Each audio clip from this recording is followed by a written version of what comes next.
So good morning, and Sebastian, thank you very much for the invitation to speak today. As you can see, um, I'm going to discuss reinvigorating manual wargaming in the Australian Army. And the one step at a time is a useful thing to bear in mind as I go through my presentation.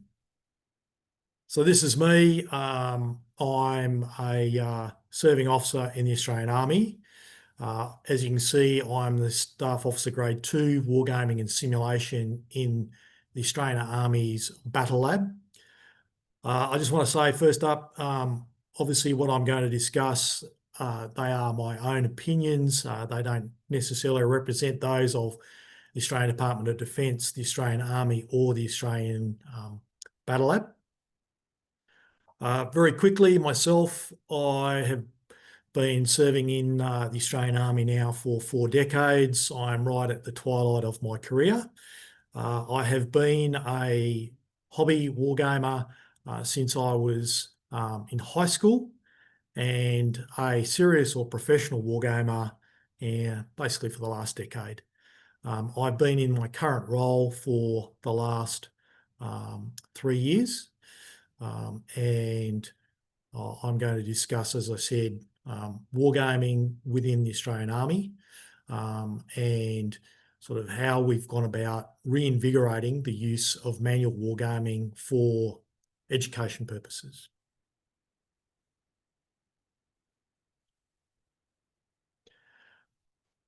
So those of you who are not new to wargaming have probably seen these two quotes before, but still well worth starting with these two quotes from Baron von Muffling and also from Admiral Nimitz.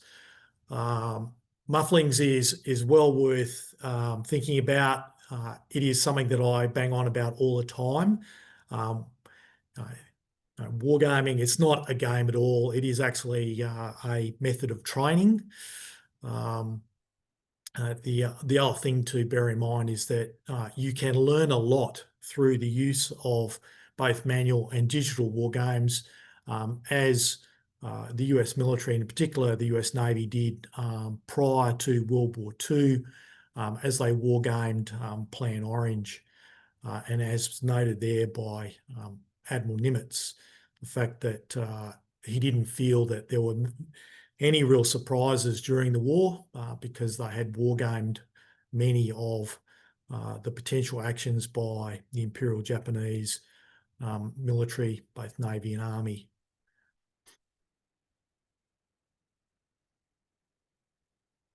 So this is what I'm going to talk about.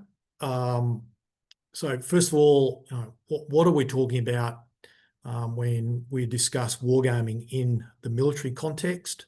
I'm going to talk about some of the perceptions that I have come across. I'll talk briefly about recreational versus serious wargaming, and I'll define wargaming as the Australian Army defines it, as understanding the definition is important.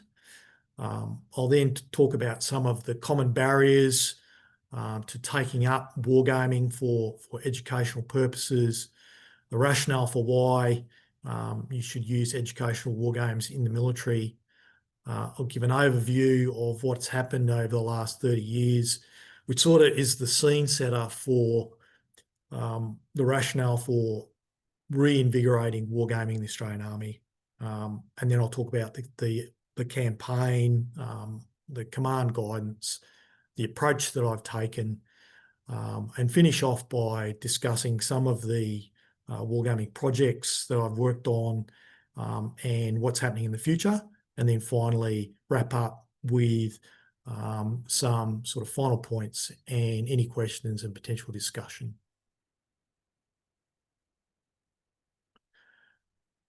So to start off with, when we talk about wargaming, it is in some ways unfortunate that game is in the term that is used. I've seen various attempts to use other titles, like, for example, decision games rather than war games, But a lot of this is to do with perceptions, and people who are poorly informed about wargaming, their perceptions are somewhat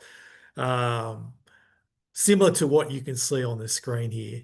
That people sort of think about either playing with toy soldiers, playing Dungeons and Dragons, fighting giant insects, fighting with space marines, and generally view wargaming or wargamers as people like you can see in the middle photo from a very popular television series, who probably fall into the category of what we'd describe as gaming nerds.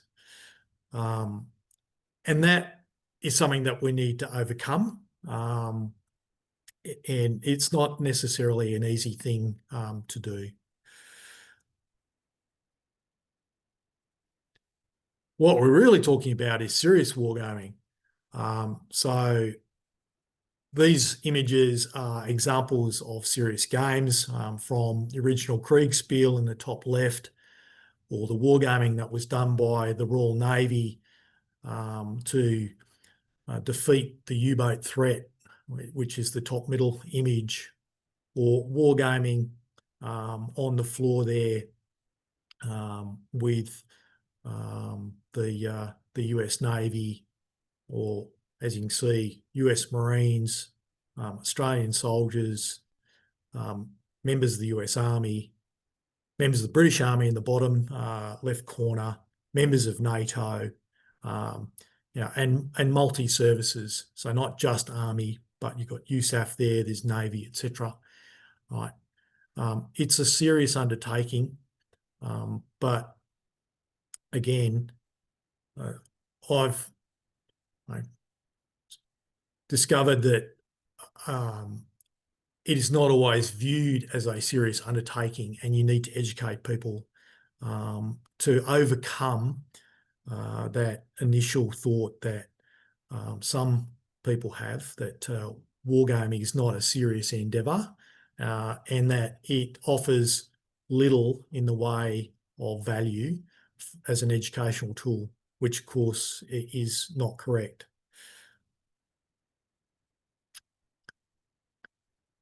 So some of the common barriers that I have come across myself, I've also heard other presenters from other militaries talk about, are on the slide here. But probably the principal one is a poor understanding of the subject. Many members of the military will be well aware of course of action wargaming, which is an element of military planning. And so when you use the term wargaming, that is what many of them will immediately spring to. They will think of course of action wargaming, which is a type or form of wargaming. But that's not what we're talking about here. As I said, it is a form of wargaming. Then there's also the rehearsal of concepts, or rock drills, as they're called in the military. And some people will call a rehearsal of concept also a war game. And yet it is not technically a war game, and I'll explain the reason why it is not a war game in my next slide. And that's probably the most common thing that I come across when I talk about wargaming within the Australian Army. And one of the reasons why there is a poor understanding is because there's been a limited exposure to serious manual gaming as an educational activity within our military for a number of years, which we are now addressing. But because of that, many, as I said, are well aware of course of action wargaming. They may have had some sort of awareness of recreational wargaming, which goes back to the previous slide, but many have not necessarily participated in a serious manual wargame before. Then there's some of the perceptions that we spoke about previously, that fact, gaming isn't a serious activity. Only nerds play games, not professionals. The fact that it's a game might imply that it's a childish pursuit. The fact that manual games tend to use dice, which implies that it's just a game of chance. Therefore, what is being done in the war game isn't real. And yet, you look at the slide, look at all of the handbooks that have been published in the recent times, probably in the last 5 years. In fact, there's the UK Wargaming Handbook. There's the NATO Wargaming Handbook. There is the Wargaming Handbook for the Australian Army. The Polish Wargaming Handbook. And then there's a bunch of wargame rules that you can see the front pages of, or the covers of, on the bottom of the slide, including our own Command and Staff College that used to use manual games in the 80s. There's First Battle, a war game used by the US Army. Contact, a war game used by the Canadian Army. Dunkempt, Sandhurst in the United Kingdom got a number of war games. And then there's serious games like gaming a disease response. So people, again, they just need to be educated. They need to understand what we're talking about when we're discussing wargaming.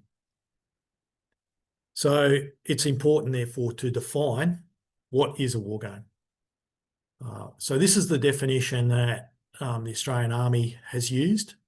It is very closely aligned to Peter Perler's definition of wargaming, with a few minor changes. But I won't read it out. I'll leave you to have a read of it.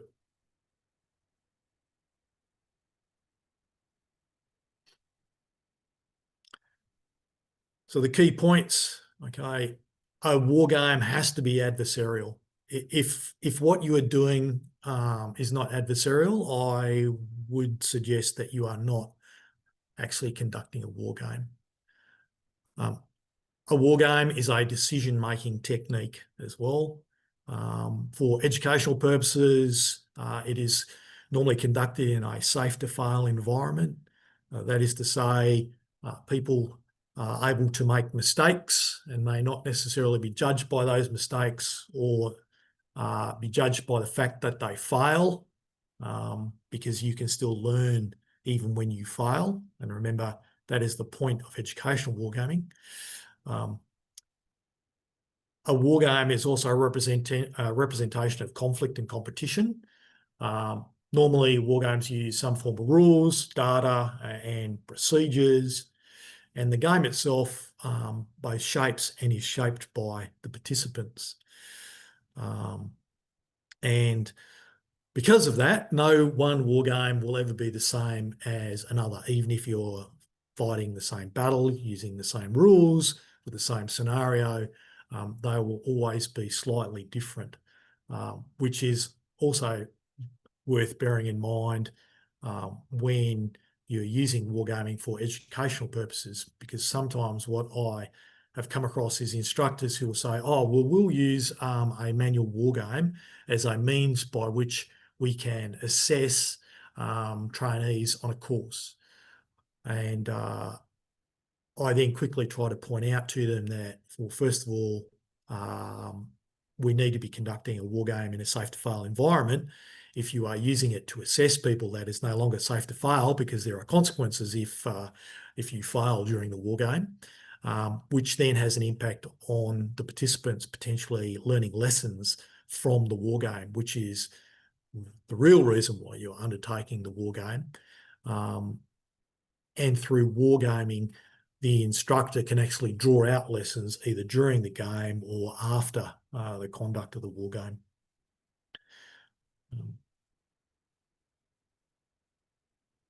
So having a definition of wargaming is quite important, and so that people understand what it is that you are actually talking about, so there's no confusion.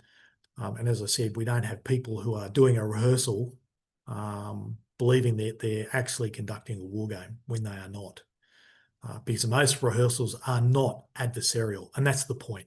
So as I said, war game has got to be adversarial. A rehearsal of concept normally is not adversarial, and so that's why I put that a rehearsal concept is not actually a war game per se.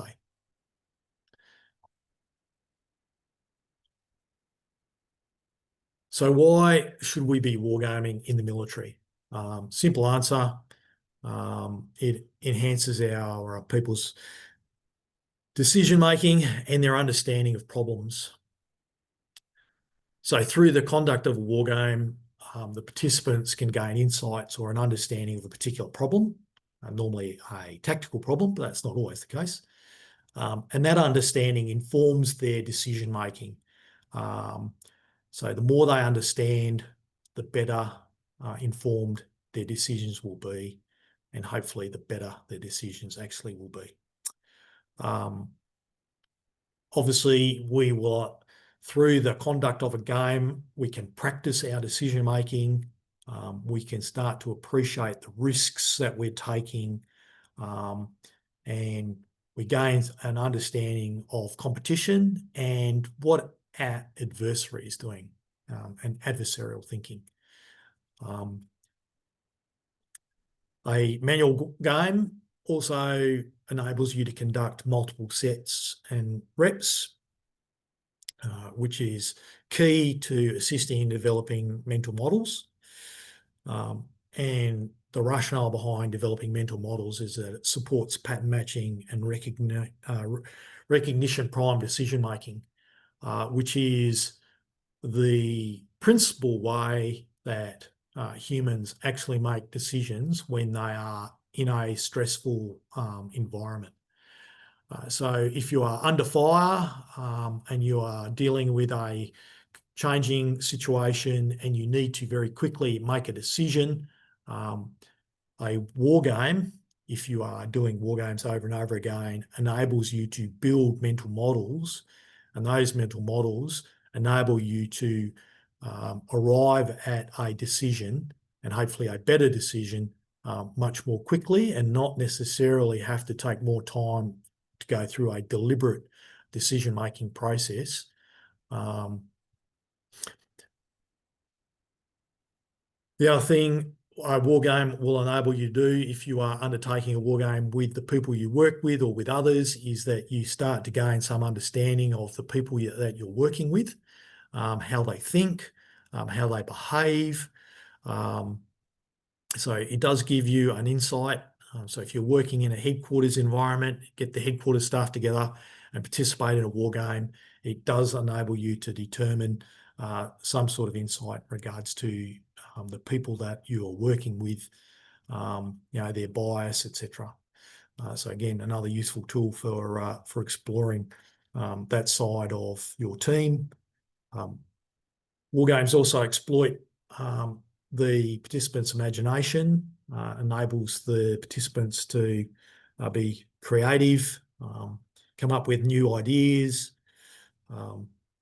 which all builds to the narrative of the game and the experience that the players have, the decisions that they're taking, and ultimately the understanding that they take away from playing the game, which is central to educational wargaming. Right.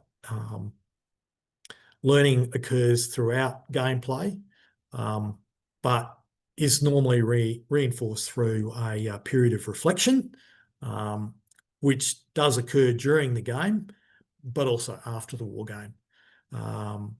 Very common to realise that you've made a decision, you're undertaking some form of action, and then you discover that your opponent is now attacking you in your flank, something that you had not thought about. And of course, well, yes, maybe I've made the wrong decision there. And that will stick with you. And in a future iteration, you may not make that mistake again. And again, I point out that reflection is a key requirement of an educational wargame. Without that reflection, then I'd basically say that all you have done is participated in a game, and you've missed an opportunity. So if you're undertaking wargaming for educational purposes rather than analytical purposes, then you definitely need to have that reflection to enable the learning. Otherwise, you've probably wasted a couple of hours and an opportunity to gain insights and potentially improve the way you might go about making decisions in the future.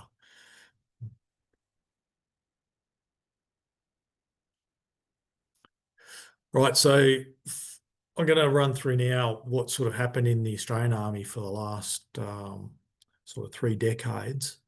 And that will sort of set the scene for what we've been doing in the last 3 years to reinvigorate the use of manual wargaming.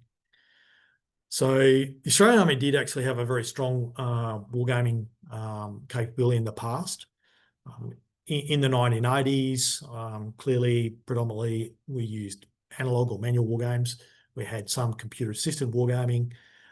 They were used normally to conduct command-based exercises, as well as supporting analytical outcomes, and were used in our schools for training.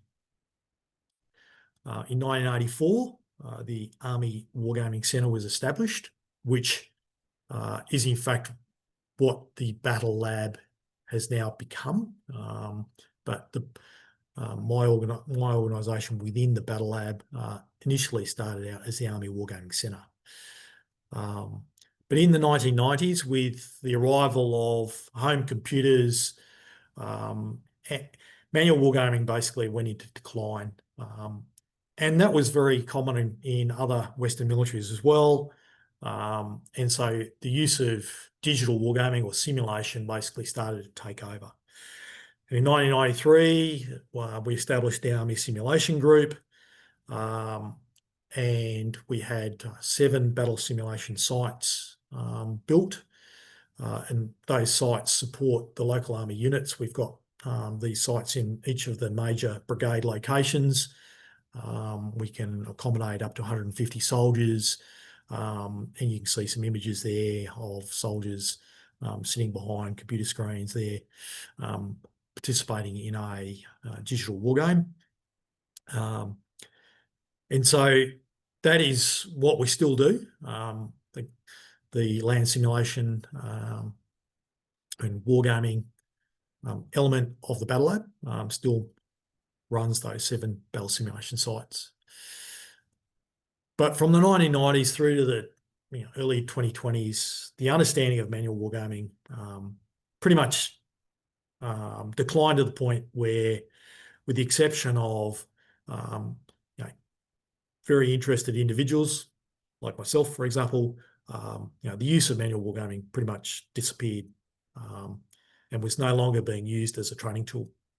And simulation or digital wargaming became the principal training tool in our military and in other Western militaries as well. That decline was acknowledged in 2017 following a wargaming conference that was held by Forces Command. Forces Command is the Australian Army's equivalent of TRADOC in the US Army. And there was a conference, a number of individuals who were still undertaking wargaming, both for their own pleasure, for recreational purposes, as well as people like myself and others who saw the utility of manual wargaming, gave presentations, spoke about the current state of play. And from that conference, there was a realisation that we need to look at what we're currently doing and potentially reinvigorate the use of analog gaming. So again, continue on from 2018, there was a growing interest in our army about analog wargaming and what we need to do to potentially reinvigorate it as a method of training. And that really started in 2021 and ultimately in 2022, the Commander of Forces Command, a two-star general, basically directed that we need to reinvigorate the use of wargaming in training. So that was a formal direction, and very similar to the direction by Secretary of Defense in the US military, I think in about 2016, who's basically said the same thing. So we were a little bit slow in catching up, but from 2022 onwards, things started to pick up. So in late 2022, the Australian Army's Wargaming Handbook was published. So that was the formal doctrine that we could hang our hat on. Then in 2023, the Instructor's Handbook included a chapter on wargaming, which I actually wrote. And we also included a chapter on wargaming for training in the Manual of Army Training. So it is now formally recognised in our doctrine, which is a good thing. So when I get questioned by others about why are we doing something, or is this something that is legitimate, I can now point to our doctrine and say, well, look, it's in our doctrine. It is. I'm in a more defensible position, if you like. In 2023, the Battle Lab then started the development of manual wargames, which I'll speak about towards the end of my presentation. That led to the adoption of a manual wargame called Australian Platoon Commander, which is now being used at the Royal Military College Duntroon, which is our equivalent of West Point or Sandhurst, where all our young men and women who are going to become future officers in the Army undertake their training. So that's a big win because it's been formally adopted. It's now been in place for over 18 months and is being received very positively. At the end of 2024, we also had new planning doctrine issued, and that planning doctrine included the requirement for manual wargaming, which goes back to what I spoke about previously about pattern matching. So that doctrine reinforced the need for manual wargaming to assist in the development of mental models. And that has resulted in the Land Combat College providing direction to our training establishments to include more manual wargaming in its courses, which again is a big win. So now we've got in the Royal Military College Duntroon, in our officer training wing, in War College, at the Australian Defence College, they all now use educational wargames, which is fantastic. We also use wargaming for analytical purposes. So in Army headquarters, at Headquarters Joint Operations Command, in our Defence Science and Technology Group, and our Joint Experimentation Directorate, they all undertake wargaming as well, both digital and manual. But it's primarily undertaken in those organisations for analytical purposes. So there's been a really good move forward with the reinvigoration and take-up of manual wargaming. But I don't believe we've yet got to a point where we can say that wargaming has been normalised as a training tool. So we still have some ways to go, but the fact that in the majority of our training establishments, it is now being looked at seriously as a potential tool for the instructors for education is a great outcome. Hey, Andrew, So I sorry to mentioned, interrupt real quick. I have some questions. yep. So for one of them is, what does manual wargaming provide that simulations do not? So one point with manual gaming is when you're using digital games, a lot is going on in the black box. The ones and zeros are not visible to the player. And so there could be a combat outcome, and you'll see that outcome, but you will not necessarily appreciate the reasoning why that has occurred. Now, it could have occurred because um, you got a result on the bell curve on either the extreme left or the extreme right, which is like, rolling a 6 or rolling a 1 on a 6-sided dice. So you don't see that where you do with a manual game. But there is something about playing manual games, that it's tactile. You're picking things up, you're moving things around. The games that I've designed, and you'll see them a little bit later, use normal mapping. So you're reinforcing other skills that are something that is common to most military personnel.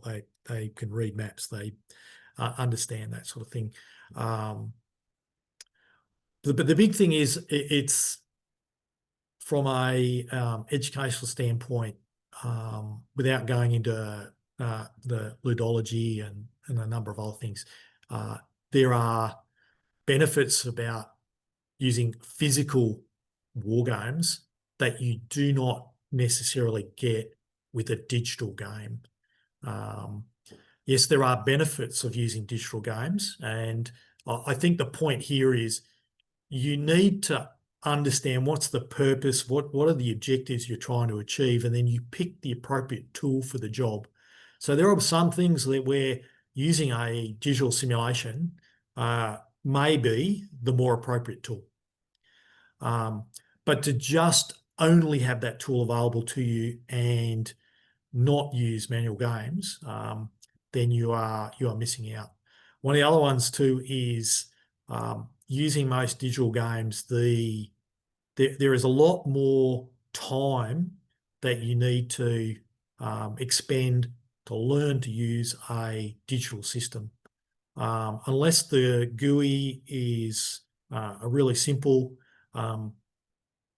you can spend a lot of time learning to use the digital system. Most manual games, if they're appropriately designed, can be picked up much more quickly and can be used. Also, the resources required for digital, wargaming is quite different, obviously, to manual games. So there are a number of pros and cons to using manual games over simulation. But having said that, it's about picking the right tool for the job. So I'm not saying just exclude digital wargaming. It has its place. You just need to understand what are the benefits of one over the other and use the appropriate tool to get after what you need. But the biggest one with using digital games is the resources required to run digital games, the training time. There is nothing worse than you've got a really good plan, you execute the plan poorly because you don't know how to manipulate the computer simulation. And as a consequence, you get defeated by an opponent who is a better gamer, if I can use that terminology, but they had not as good a plan as you did. But the main reason why you were defeated was because you just couldn't manipulate the digital war game, and the player that you're fighting against could use the digital system. Now, sure, the same thing can happen in analog games. I understand that, but it is certainly from what I've seen, it can be quite a common occurrence. But the biggest thing with digital is take up. It's just time. And one of the things that I consistently hear from my training establishments that I visit, and when I speak to the instructors, that is probably the one big point that they always raise. It's the amount of time that they have to use to get the trainees across the digital system. They find using manual games much quicker.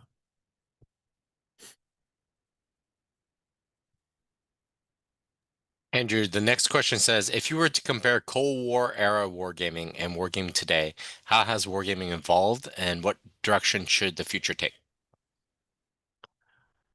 I don't think there's that much difference, to be honest. I mean, I've gone back and I've looked at wargame rules when it comes to design, and I will talk about this when I talk about Australian Platoon Commander and so on. But I've used you know, mechanics from wargames that were designed in the 70s. You need obviously better data. You need appropriate data associated with new weapons systems and capabilities. There are certain capabilities that obviously were not around in that at that time. For example, the use of loitering munitions. Might be one where you'll have to do a lot more research to determine how you are going to write rules that reflect that particular capability in a war game. And obviously the scenarios have changed. There's a difference in scenario, certainly for the Australian Army, where I can recall back in the 80s, we were very much facing an enemy that was very similar to the Soviet era military, whereas that's not the enemy that we are looking at today. Our training enemy is quite different and uses different doctrine and techniques, etc. But from the point of view of the types of games and the rule mechanics in those games, there are definitely similarities. There are areas that have improved. There are systems that use different types of dice, etc. But I don't think that there is that much difference between what was done, in the 80s and what is done today. And you'll see that when I, flash up a couple of the slides a little bit further on. But I guess the big thing that I found is, as I said, in the 80s going into the 90s, we were doing a lot more manual gaming then than we do now. And so it was a common thing and it was accepted. And we've sort of forgotten that. And now we've got to get people to experience using manual games again and understanding the benefits of them. That's probably a little bit off track from the point of view of that particular question. So I think they're quite similar from the point of view of game mechanics and methodologies that are used within manual games. So this next question is interesting, which is, what are the final hurdles to normalizing wargaming as an educational tool? All right. Well, I won't answer that question now. I'll continue because some of my answer will be in the slides that I'm going to continue to talk about. And hopefully I will have answered that question when we get towards the end of the presentation. But if I haven't, whoever asked that question, please ask that again, and I will reinforce the points. But literally my last slide, there are a bunch of bullets there that are my key takeaways I've discovered over the last sort of 4 to 5 years, which hopefully will answer that question. All right, then you can proceed, Andrew. Thanks, Sebastian. So I mentioned the Commander Forces Command's direction. So you can see the detail there, and the intent of that directive was the reinvigoration of Army wargaming. And I put down both digital and analog, and obviously my focus has very much been on analog. Why have I included digital? Well, the reality is that whilst we use digital simulations, I don't believe we use them as often as we can. And again, it's another tool that is available to our units and our schools, which is underutilised, in my opinion. But the directive had the couple of observations. The key ones are there. So the fact that there was a growing interest in how wargaming could be used within the Army, within the Australian Defence Force, and also there was growing interest internationally in other militaries, which was being recognised by our own Army. We're like, well, if this is happening in the British Army, the US Army, the US Marine Corps, NATO, even the PLA was looking at, the increased use of manual wargaming. Why are we not doing that? And slowly there were these little, decentralized pockets of wargaming excellence, as it was described in the directive. So there were, interested individuals or teams slowly forming into a network within the Army and across the ADF. And so there were training establishments starting to explore the utility of war games for learning. Quite common in the schools where there was tactical activities, were using digital war games, but starting to think about, well, are there other ways that we could be using manual games? And what the directive outlined was a need for clearly cultural change in the Army, a piece of education. We need to educate the professionals in the ADF about wargaming, and my focus is obviously in the Army. There needs to be professional military education opportunities, and then there needs to be a governance framework. So I developed this campaign approach with 4 broad lines of effort. First one is cultural change. The second one is wargaming education and support to PME, and finally the requirement governance. You can see the little bullet points there with ticks. Those are things that have been achieved to date. So pretty much cultural change, all the key events to achieve LOE 1 have been done, but I would put to you that we have still not completely met the requirement to change our culture, but we're getting there. And the fact that, as I said, we've got wargaming being done at the Royal Military College, where now, every young man and woman who becomes a future leader in the Army is being exposed to wargaming. That is very important. Wargaming education, doctrine is probably the key point there. You do need to have doctrine, and then you need formal courses. So we are developing a pilot course for a wargame facilitation, which will be delivered. The pilot course will be delivered later this year, next month, in fact. And then I've been able to deliver some ad hoc training for various training establishments and units. I visit the Royal Military College, for example, on a regular basis, but that's because I'm here in Canberra and the Royal Military College is in Canberra, so it's easy for me to do that. But I have gone to other TEs, particularly the Officer Training Wing, up at the Land Warfare Centre in southeast Queensland, and also to the School of Infantry, which, as an infantry officer myself, clearly I had a vested interest to go there and support, the school.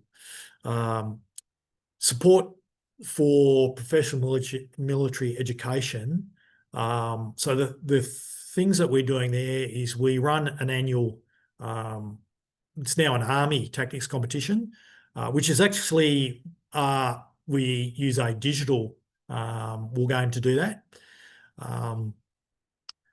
We also have a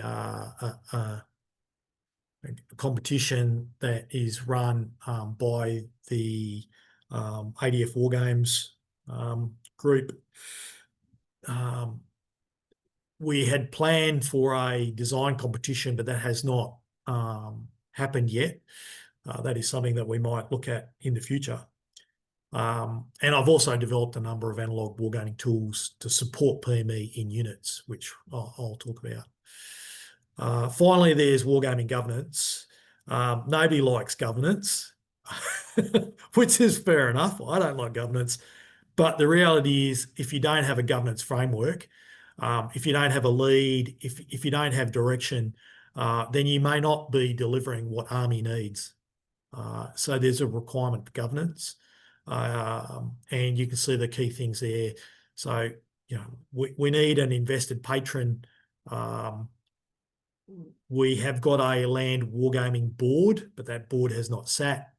That's where we would get future direction about where we want to go with wargaming. So we still have to formally have some governance. But having said that, I have definitely been given direction by my commander, which is good enough for me to get on with the job. And all of those lines of effort, result in an end state where not only have we reinvigorated wargaming throughout Army, and that regular wargaming is being conducted as both PME, but there's a comprehensive approach that is being used that prepares our people basically for the challenges of future warfare, or as it's been described in our doctrine as accelerated warfare.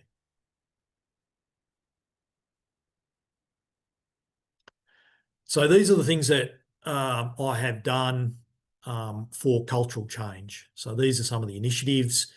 The most important one is the development and execution of a communications and engagement plan.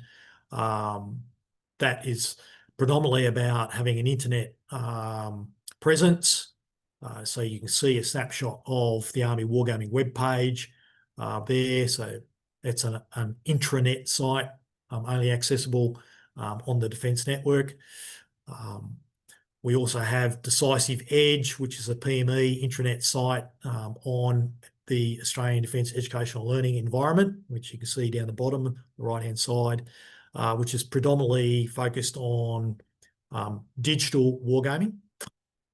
We also have a wargaming community practice, which is managed by the Australian Defence College, which is on ADEL, again, the Australian Defence Educational Learning Environment. And then there's the Cove, which you can access because it's on the it's a open site. Some of the presentations and articles and things that I've written are available on the Cove if you're interested. Then there are conferences and seminars. This is a classic example of one where give presentation to like-minded organisations. Also attend Oz Connections, which is an Australian-based professional wargaming conference. The Australian Defence College has an annual wargaming conference as well, which Sebastian, of course, you presented at this year. Thank you. Where we try to get people to present to basically broaden our understanding of what is going on, not just within our own Defence Force, but outside in other militaries. And it's a means of, again, getting people to think about what is being done and understand why we are pushing to reinvigorate wargaming in our own military. I've had numerous articles that have been written that appear in the Army News, which is our own newspaper similar to Stars and Stripes.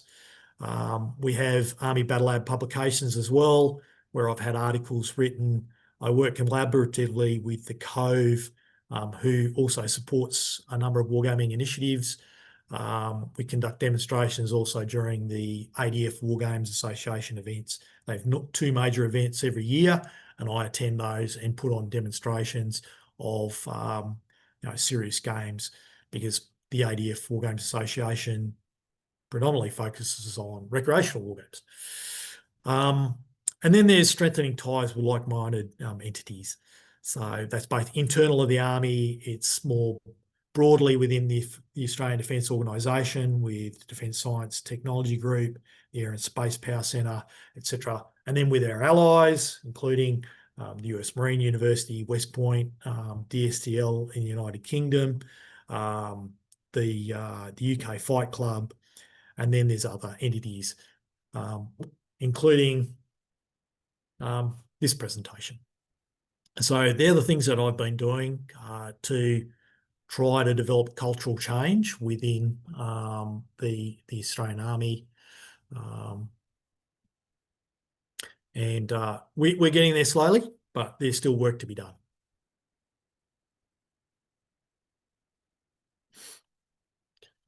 When it comes to educational initiatives, the most important one is the development and the issue of doctrine.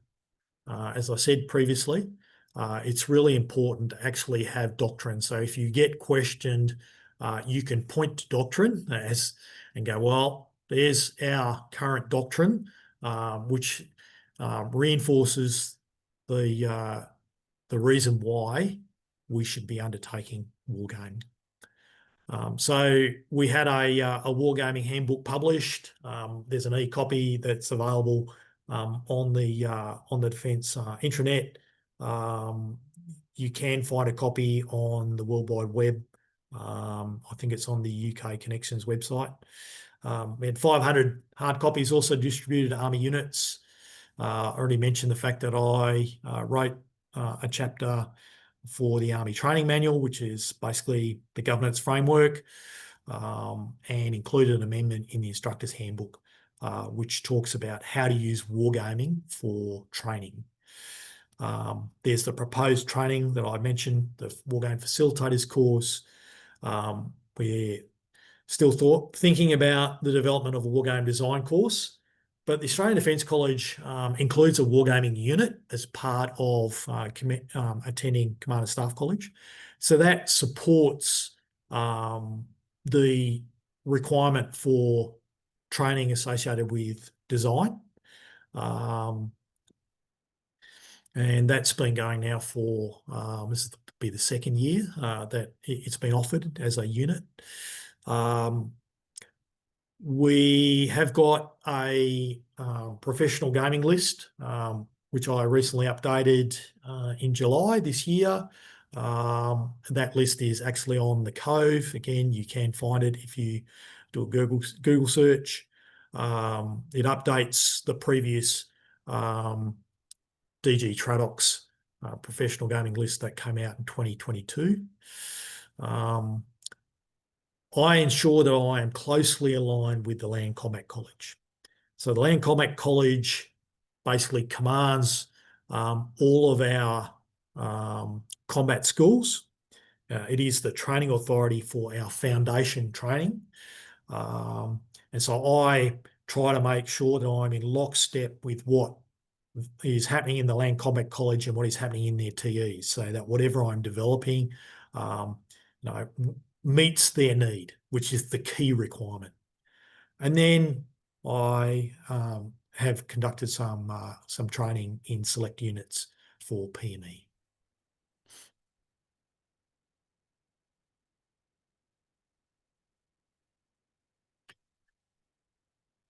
And then supporting general PME, I mentioned we've got competitions and certain events. So we have the annual Army Tactics competition, which I pointed out we use SteelBeats Professional, which is a computer simulation. It is the same computer simulation that we use in our battle simulation sites. So it's the common simulation software that we currently use within the Australian Army. We have people who participate in the Battle for Moscow competition that is conducted by the US General Staff College, and we support the Australian Defence Force Wargame Association's annual competitions, which I mentioned previously. We provide resources, including Steel Beast Pro, so that we have got a license. We can provide it to members of the Australian Army on request, which we do. We have previously provided copies of Take That Hill, which is an analog war game. That was done through the Cove, as well as through the Battle Lab. It's an entry-level game for those of you who have not seen it or played it. It's excellent for people who've never played a Hex Encounter board game at all. And I'll talk about that again in a further slide. And then there's other commercial off-the-shelf games that we use. One of those principal games is Sebastian's game, Littoral Commander Indo-Pacific. And we also use Assassin's Mace, the operational wargaming system. In fact, that is a wargame that is used for predominantly analytical wargaming. In DSDG and certainly in JED uses Assassin's Mace. And then there's the development of Australian Army Wargames, which I'll talk about in the next slide. So governance, the main point about governance, as I've mentioned before, is the establishment and conduct of the annual Land Wargaming Board, which unfortunately hasn't occurred. That board is responsible for the provision of guidance and oversight of what is happening with the Army Wargaming Plan. The Army Battle Lab, and in particular the Land Simulation Wargaming branch, which is where I'm from, is responsible for the implementation of that plan. So that is basically what I'm doing. And our focus is on serious games for both formal and informal PME, both digital and manual. It's all about supporting the training need. There is no purpose of either designing a game or pushing games onto training establishments if there isn't a training need. And ultimately, this is about trying to normalise wargaming within the Australian Army.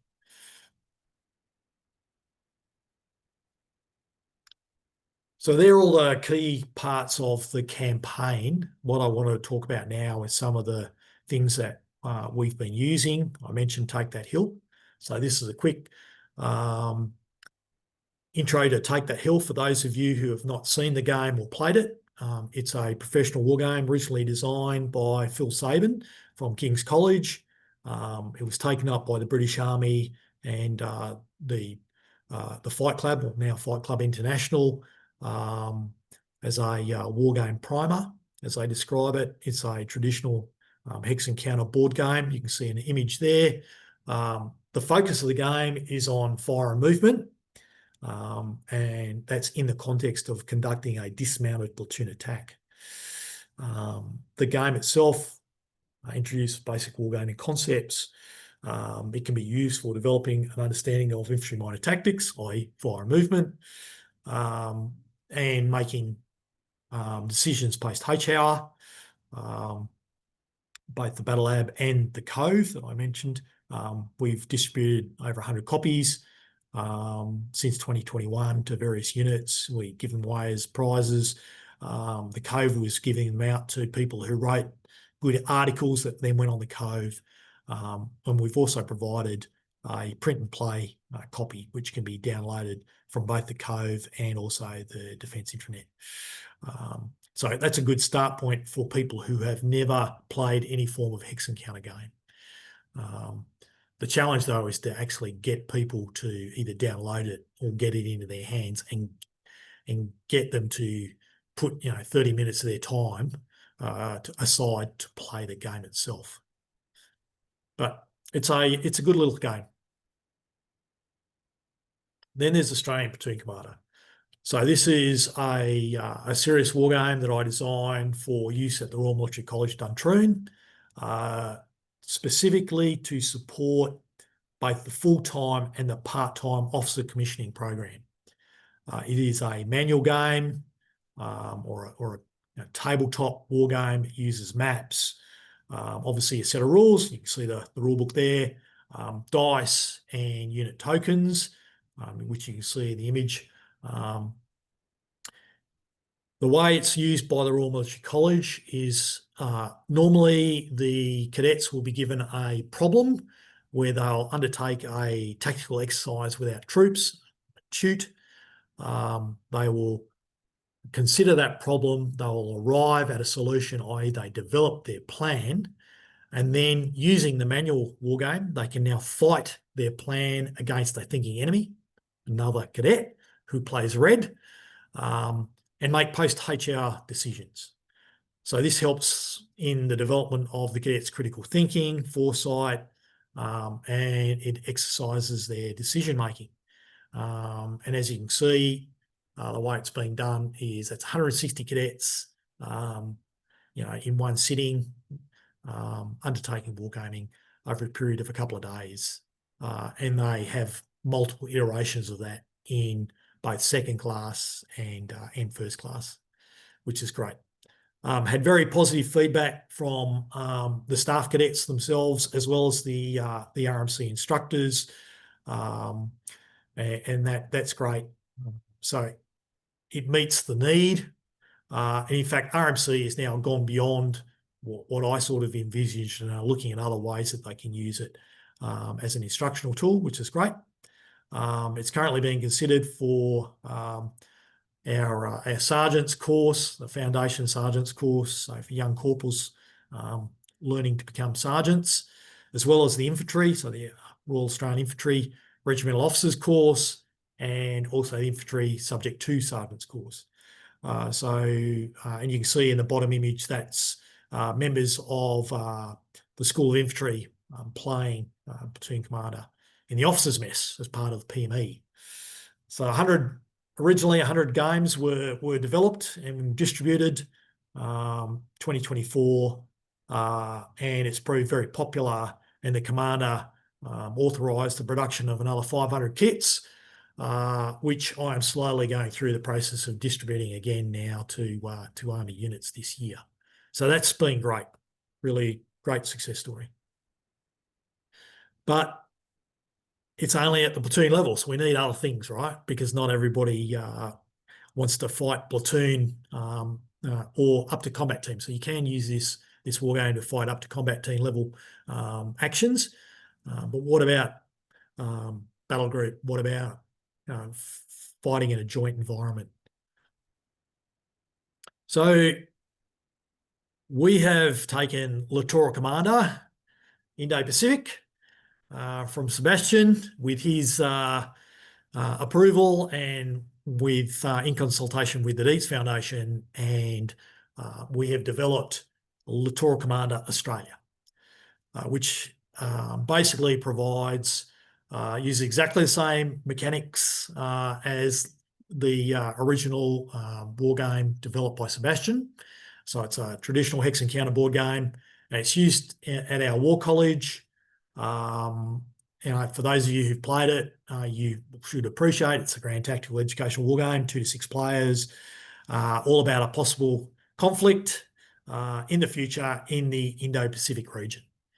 What we've done is we've now added Australian Defence Force capabilities to the US Navy and the US Marine Corps capabilities. We've added additional maps for Australian areas of interest, such as Papua New Guinea and areas to our north. Timor-Leste is another area of interest, for example. And there are some additional scenarios that all complement the original game.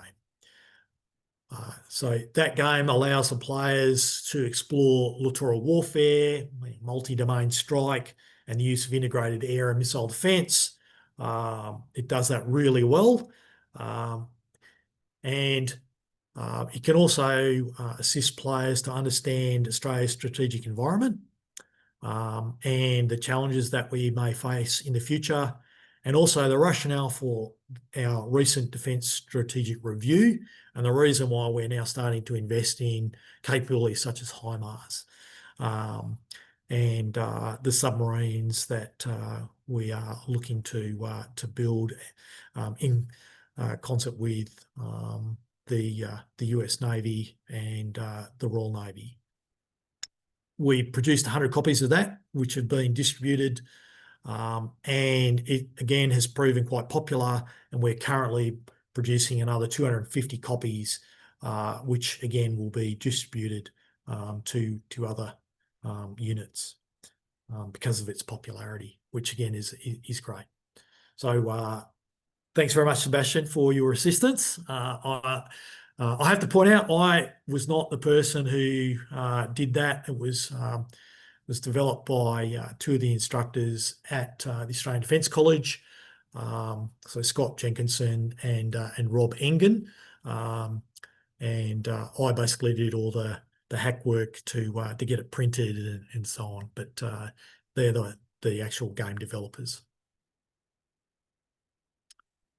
Then there's some bespoke wargame rules that I've developed. The image that you can see in the top there is a tabletop exercise with a set of wargame rules that I developed for the Officer Training Wing.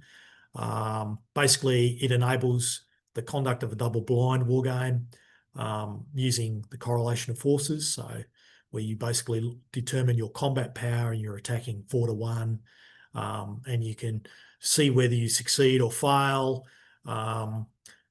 And I developed it in consultation with the instructors at the Officer Training Wing, as it says there, to support a brigade level tabletop exercise. It's been used on the All Corps Majors course. It's also now been used on the All Corps Captains course, and they're very happy with it, and it will continue to be used as an educational war game on certainly the Majors course and probably the Captains course. As you can see, it uses normal standard mapping, some poker chips. The poker chips basically represent the combat strength, dice, and a rule set. Then there's a miniatures game that I designed. So Australian Combat Team Commander uses 1/300 scale miniatures. So to get back to the point about using what has changed, these rules are basically a development of rules that were used back in the 1980s, and they go all the way back to the Wargame Research Group rules that were written in the 70s, but uses 3D printed miniatures. The rule set can be downloaded off the Army Wargames website, which unfortunately is not open to the public. Not that there's anything in the rule set that is classified, but that's available. As you can see, it uses a cloth model. So it's a more traditional miniature style war game. Hasn't really resonated with any of the instructors in the schools that I have shown it to, but it does resonate with hobby wargamers or recreational gamers who like using miniatures. So it's still got a place, and it's an option that is available to people.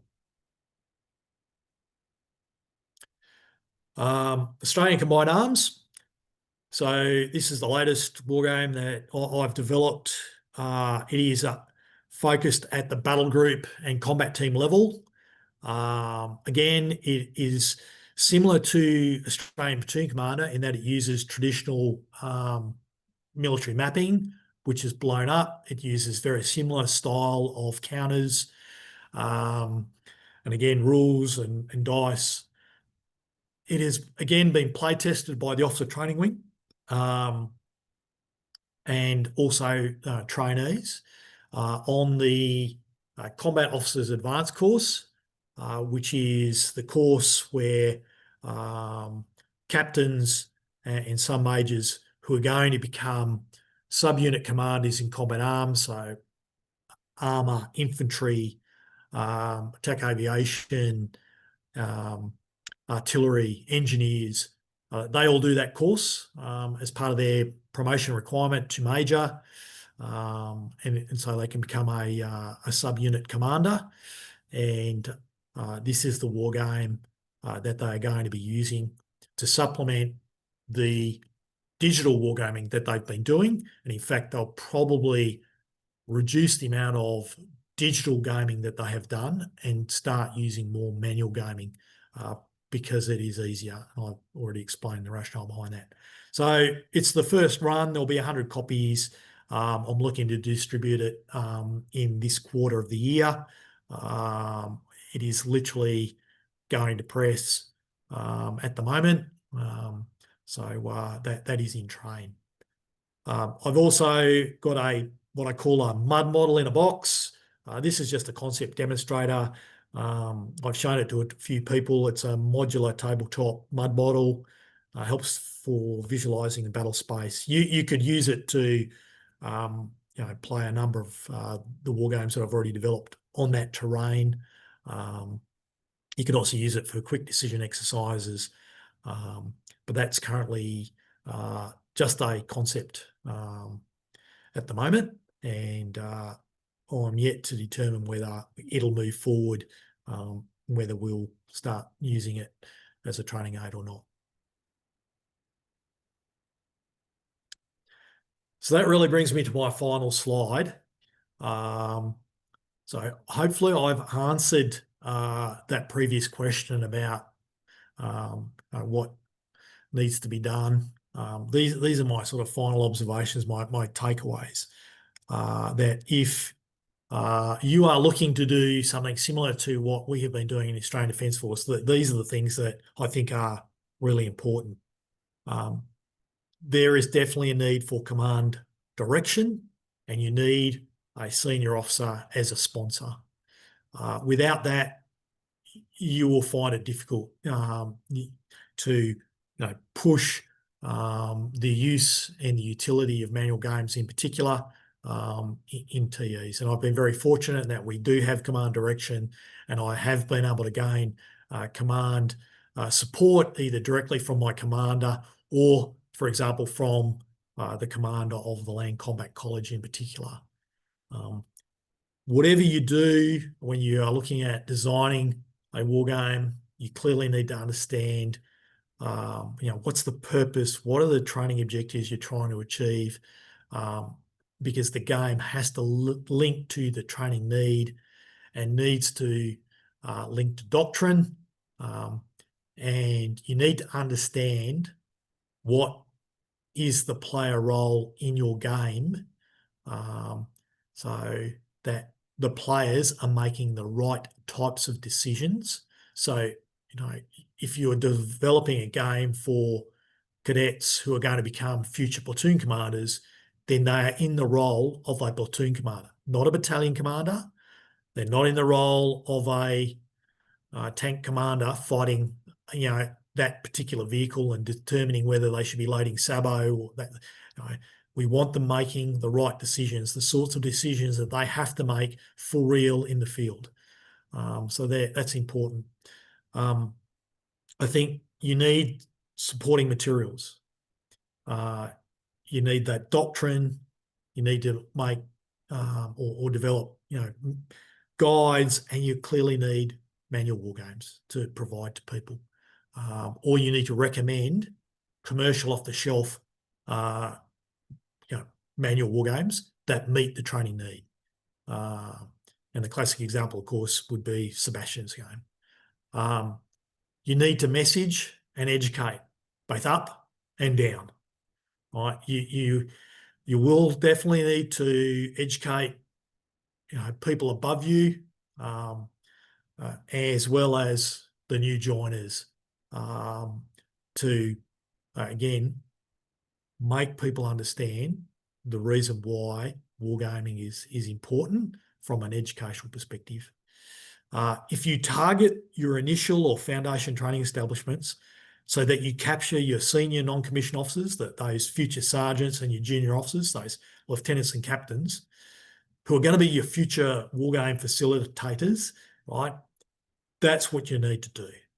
They're the people who are going to continue it on, providing, of course, that they found it useful and they had a positive experience when they themselves learned about wargaming or participated in war games at, for example, for us, the Royal Military College.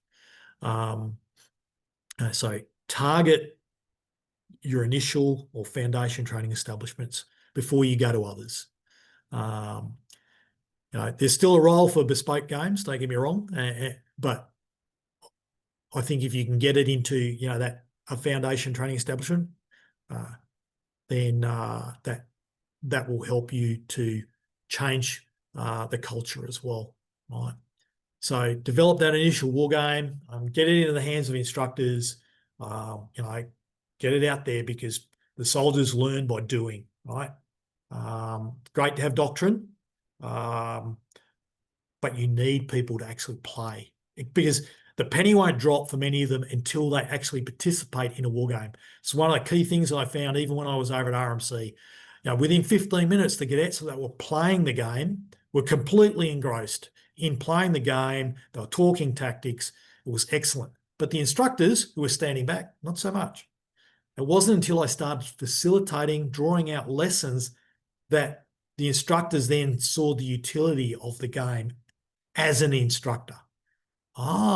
That's how I can use a war game as an instructor, as a teacher, as a learning tool. All right. So you need to get them involved. Facilitate instruction, mentor future wargamers and facilitators, and develop your subject matter experts. That's key. And you just need to keep at it. Right? It takes time to change culture. It will not happen overnight. You just need to keep at it. I've been doing this now for 4 years. I've been in this space for 10. I'm only now in the last sort of 12 to 18 months starting to see those wins, those huzzah moments, as I highlighted on my slide. And ultimately, you need to find your replacement, right? Who comes behind you? So I need to find the next champion for wargaming, because I'm not going to continue to serve on forever. Somebody will need to come in and take over from me. But they're probably my key observations based on what I've done in the last 3 to 4 years. And that brings me to the end of my presentation, and I'm happy to field any further questions. Hey, Andrew, that was awesome. I love that last slide. I think it really summarizes even my own experiences doing a lot of the same things. So one of the questions I got here was, what is on the horizon for the Battle Lab for the Australian Defence Force in terms of gaming? What are some of the things you guys oriented in the future?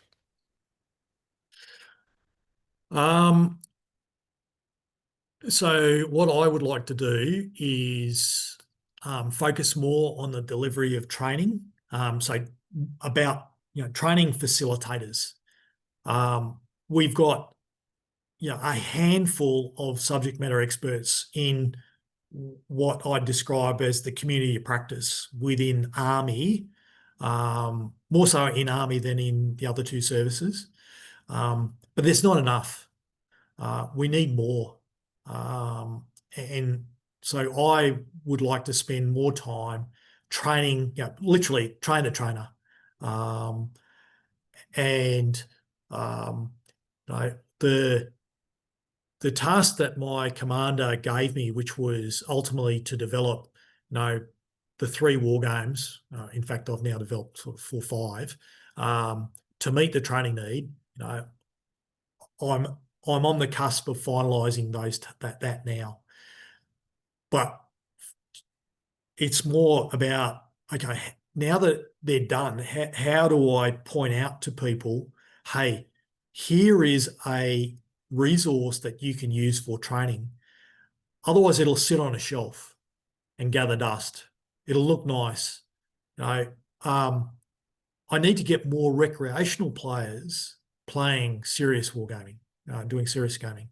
Again, it's very instructive. When I went to the School of Infantry, one of the questions I quite often ask this, I sort of say, hey, how many of you are recreational wargamers? And nobody puts their hand up because of the potential stigma of being called out as a gamer, right? rather than being proud of the fact that they are recreational wargamers. And yet, as we started playing, I noticed a couple of the officers, they grasped the rules really quickly and were facilitating the game really well. And then I asked them, you're a wargame, aren't you? Oh, yeah, actually, mate, I am, yeah. And that's what you need to overcome. So you need to identify who are those people. And I suspect the only way that I'm going to do that is either through the ADF Wargames Association, and find like-minded people, and then develop them so they can continue what I've been doing. No, I'm not the only one. Don't get me wrong. I'm not the only person that is trying to do this. There are others, both in the Australian Defence College. Scott and Rob are two that I can think of that are trying to do something very similar. But this is my full-time job. So for me, I have got that freedom, where I can leave and go to a training establishment for a week and deliver training or support them in what they're doing. That's been great. So that's really my focus. I don't think we'll probably develop any other war games. I believe that what has been developed meets the broad need. There may be a need for some bespoke games. There's definitely a need for a logistics game. So as an infantryman, I've obviously focused on war games all about combat at the tactical level, up to unit and brigade, and also joint from the point of view of using Littoral Commander Indo-Pacific and Littoral Commander Australia. But we definitely need a logistics game. There are some serious logistics games out there that are well worth looking at. I have recommended some of those to our logistics school. Whether we need to develop our own or reskin a game, I don't know yet. That might be something in the near future that I need to look at. I've also provided a bunch of cyber war games to our cyber school, for example. They're not my own. They're other serious games that have been developed by other militaries, which I've recommended. But yeah, for me, my focus will probably be on the delivery of training, and particularly train the trainer, rather than game design next year at least.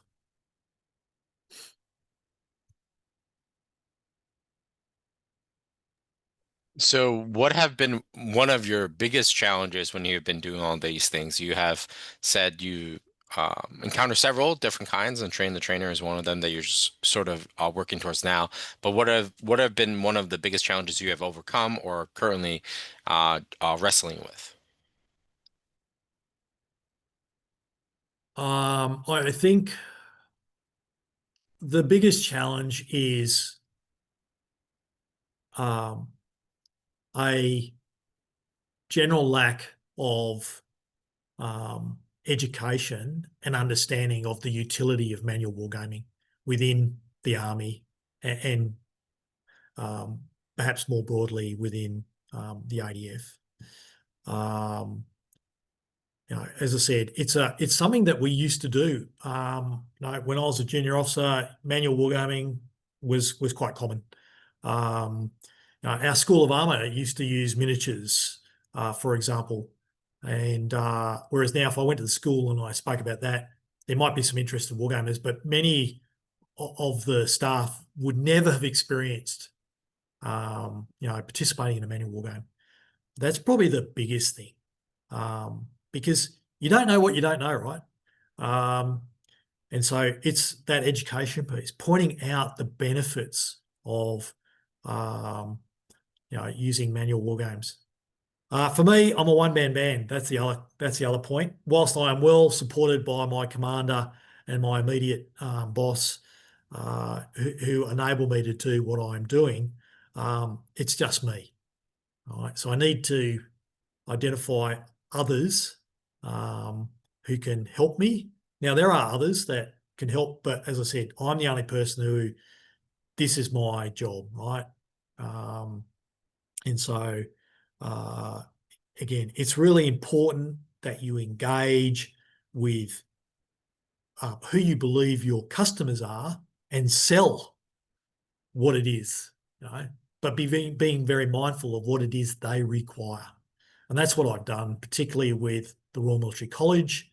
I was very fortunate with the Royal Military College too, in that RMC was going through a period of change. The 18-month course was shortened to 12 months.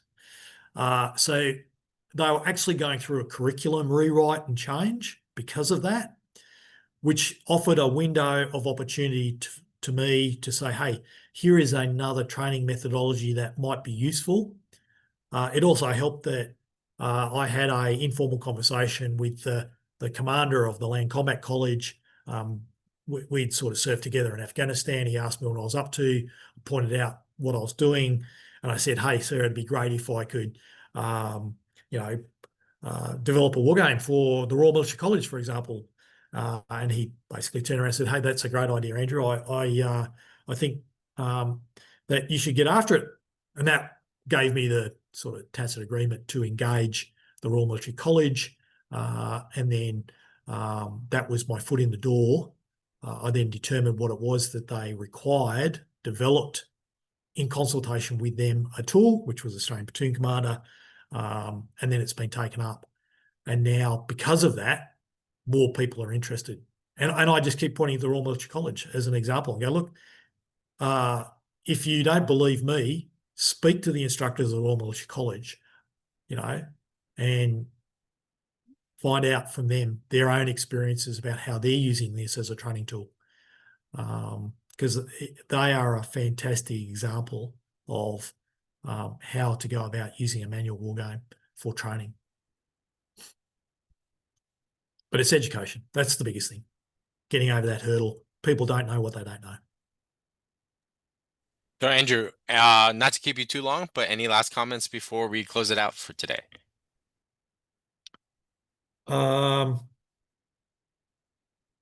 Again, I'd just point out that if you are starting cold and there is nothing there is nothing going on in your organization, people in your organization have got no idea. You know, it is challenging, but you need to just keep at it. You need to educate people, and you need to get them playing. If you get them playing, they will see the benefit. Right? And make sure that you select the appropriate game, understand what's the purpose of the war game, what are your objectives that you're trying to achieve, right? And understand the role that the player is going to be in, select an appropriate game, and then start playing.